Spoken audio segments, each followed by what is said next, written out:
Hey, welcome to Repair It Ralph. In this video, I'm going to show you how to install a spring-loaded door hinge. A common reason for installing one of these is if you have a door that leads from your house to an attached garage and that door does not automatically close, this will make the door automatically close. In most states, fire code does require doors leading from your house to an attached garage to close automatically. Now, I got this hinge from Home Depot. Lowe's sells them. You can get them online. Probably Ace Hardware. Any hardware store is going to sell a version of these. The brand of this one is Everbuilt. Before you order one or you buy one, look at the hinges that are already on your door and measure them. Make sure you get the same size and make sure if you have rounded corners that you get a rounded corner hinge. If you have square pointed corners, then make sure you get that style of hinge. Uh, as long as you get the same style and the same size, it should be relatively easy. It's as simple as just removing the old hinge, slipping the new one in. So I am in fact installing this on my door that leads to my garage to make it automatically close. So I'm going to put this on the middle hinge. I do see them a lot of the time put up at the top, but I'm going to put this in the middle and see how it works there. So the first thing we need to do is remove the old hinge. To do that, you have to open up your door and remove the screws on the inside of the door jamb. So here you're looking at the inside of the hinge. You can see the 6 screws that hold the hinge on. 1, 2, 3, 4, 5, 6. So we're going to go ahead and take those screws out.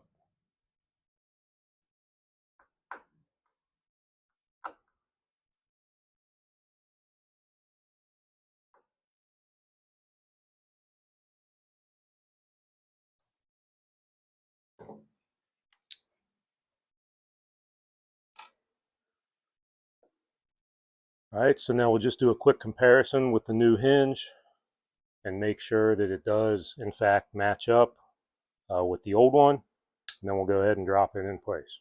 So a quick check shows that that should line up okay.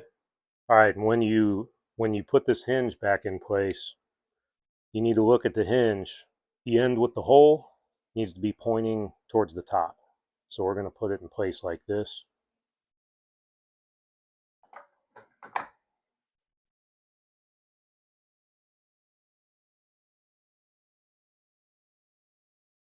When you're putting your screws back in, you don't want to tighten any of them down all the way until you get them all centered.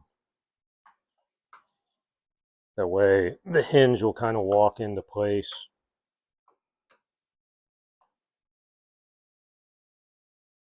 And there you have it. The new hinge is installed.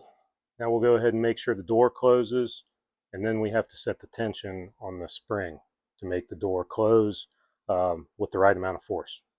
So at the top of the hinge, up here, you have a hex head.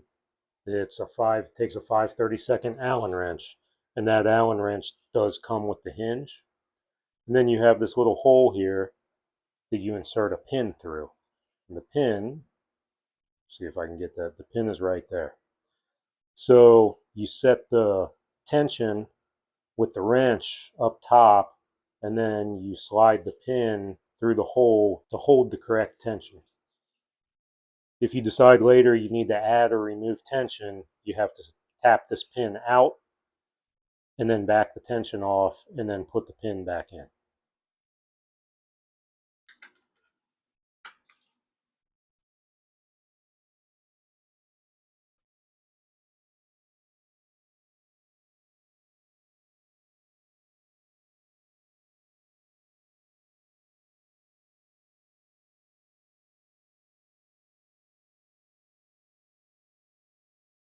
So I'm leaving that pin stick part way out.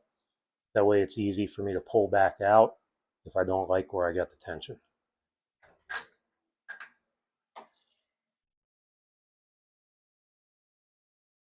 So I'm going to want a lot more tension on that. I almost want this door to kind of slam shut.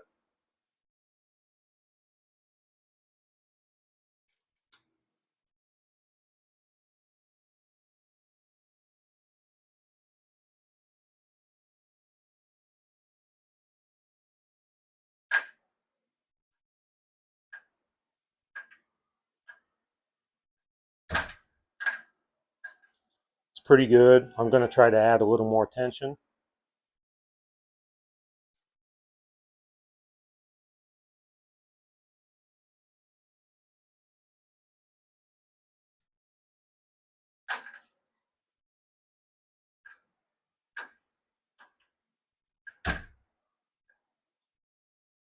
We'll see if we can add a little more.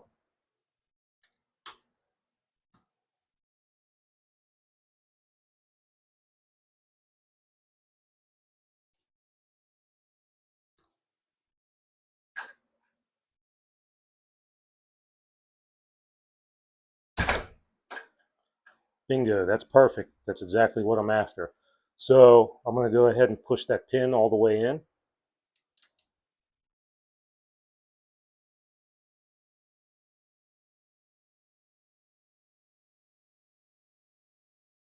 So when you add tension, it's the same as winding a bolt in. So turn it to the right, righty tighty, lefty loosey, right? So right adds more tension.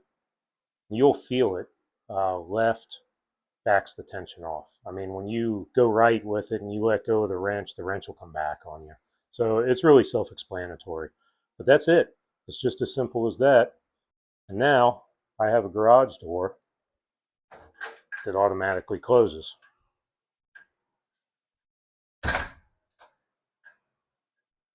All right, well, that wraps it up for this video. If this helps you out at all, please like and subscribe. It does help me out. So thanks for watching.